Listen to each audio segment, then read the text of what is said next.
শুরুতেই সংবাদ শিরোনাম। ভূমধ্যসাগরে লিবিয়া উপকূলে নৌকাডুবিতে অন্তত ৪৫ জন নিহত। পাকিস্তান ইসরায়েলকে স্বীকৃতি দেবে না ইমরান খান। ইসরায়েল আমিরাতের চুক্তি নিয়ে নীরবতা ভাঙল সৌদি। এবার বিস্তারিত। লিবিয়া থেকে অবৈধভাবে ভূমধ্যসাগর পাড়ি দেওয়ার সময় চলতি বছরের সবচেয়ে ভয়াবহ নৌকাডুবির ঘটনা ঘটেছে। এতে ৫ শিশুসহ অন্তত ৪৫ জন অধিবাসী এবং শরণার্থী প্রাণ হারিয়েছেন। জাতিসংঘের শরণার্থী বিষয়ক সংস্থা UNHCR বুধবার এসব তথ্য জানিয়েছে। বিবিসির প্রতিবেদন অনুযায়ী UNHCR জানিয়েছে ৮০ জনেরও বেশি যাত্রী নিয়ে যাওয়ার সময় ছোট ওই নৌযানটির ইঞ্জিন বিস্ফোরিত হলে তা ডুবে যায়। এতে অন্তত ৪৫ জন প্রাণ হারান।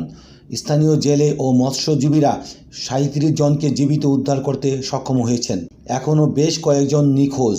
ভয়াবহ ও প্রাণঘাতী ওই দুর্ঘটনার পর বুধবার যৌথ বিবৃতিতে জাতিসংঘ শরণার্থী সংস্থা UNHCR এবং আন্তর্জাতিক অভিবাসী সংস্থা IOM এমন তথ্য দিয়ে উদ্ধার অভিযান জোরদার করার আহ্বান জানিয়েছে।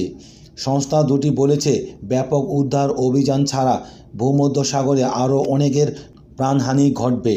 ওই যৌথ বিবৃতিতে জাতিসংঘের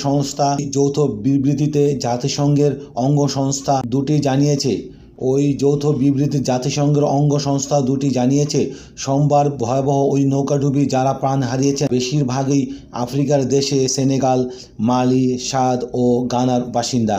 লিবিয়া থেকে ইউরোপ যাওয়ার সময় চলতি বছর ভূমধ্যসাগরে ৩ শতাধিক মানুষ প্রাণ হারিয়েছেন। ২০১৪ সালে IOM হিসাব রাখার শুরুর পর গত কয়েক বছরে ওই সংখ্যা ২০,০০০-এর বেশি। লিবিয়া থেকে ইউরোপ যাওয়ার সময় চলতি বছর ভূমধ্যসাগরে ৩ শতাধিক মানুষ প্রাণ হারিয়েছেন। ২০১৪ সালে IOM হিসাব রাখার শুরুর পর গত কয়েক বছরে ওই সংখ্যা ২০,০০০-এর বেশি। তবে ওই তথ্যের চেয়ে প্রকৃত মৃত্যুর সংখ্যাটা আরও অনেক বেশি বলেই জানিয়েছে বিবিসি। যতক্ষণ না পর্যন্ত ফিলিস্তিনিদের কাছে গ্রহণযোগ্য একটি পৃথক রাষ্ট্র গঠিত না হবে ততক্ষণ পর্যন্ত তার দেশ ইসরায়েলকে স্বীকৃতি দেবে না বলে স্পষ্ট জানিয়ে দিয়েছেন পাকিস্তানের প্রধানমন্ত্রী ইমরান খান।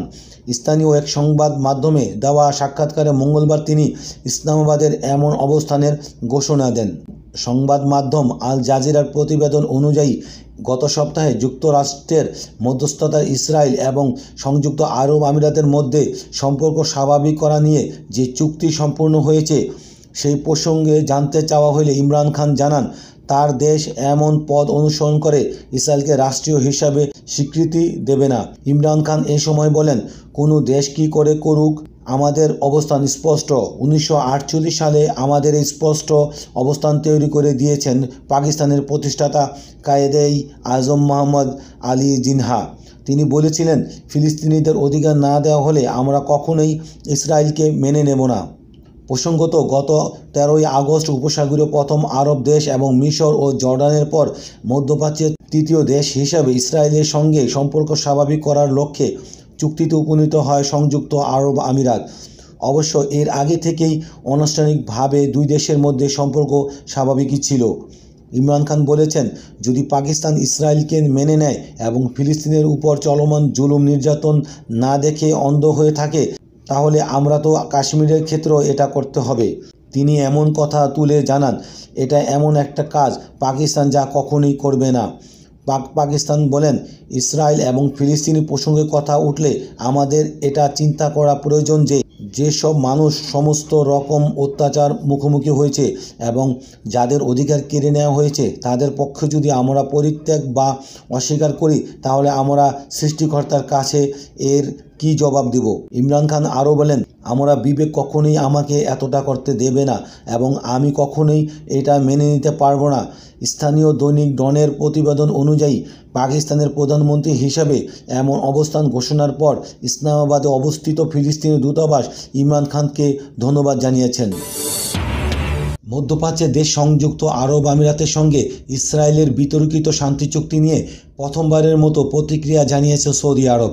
বুধবার সৌদি আরবের পররাষ্ট্রমন্ত্রী ফয়সাল বিন ফারহান আল সৌদ বলেছেন, দীর্ঘদিনের আরব পিস ইনিশিয়েটিভের ভিত্তিতে ইসরায়েলের সঙ্গে চুক্তির ব্যাপারে প্রতিশ্রুতিবদ্ধ রয়েছে সৌদি আরব। গত বৃহস্পতিবার সংযুক্ত আরব আমিরাত এবং ইসরায়েল জানায়, যুক্তরাষ্ট্রের মধ্যস্থতায় দুই দেশের মধ্যে কূটনৈতিক সম্পর্ক স্বাভাবিক করতে চুক্তিতে পৌঁছেছে তারা।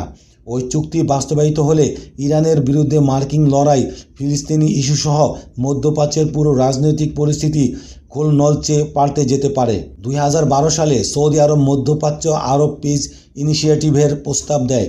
এই প্রস্তাব অনুযায়ী ফিলিস্তিনকে রাষ্ট্র হিসাবে স্বীকৃতি এবং 1967 সালের যুদ্ধে দখলকৃত ভূখণ্ড থেকে ইসরায়েলের দখলদারিত্ব পুরোপুরি প্রত্যাহারের বিনিময়ে দেশটির সঙ্গে আরব বিশ্বের সম্পর্ক স্বাভাবিক করার প্রস্তাব দেয় রিয়াদ। বুধবার জার্মানি বার্লিনে এক অনুষ্ঠানে ফয়সাল বিন ফারহান আল সৌদ বলেন, ফিলিস্তিনি ভূখণ্ড দখল করার জন্য ইসরায়েলের যে কোনো ধরনের একতরফা ব্যবস্থা গ্রহণে দ্বিরাষ্ট্রীয় সমাধানকে হেয় করা শামিল বলে মনে করেন সৌদি আরব।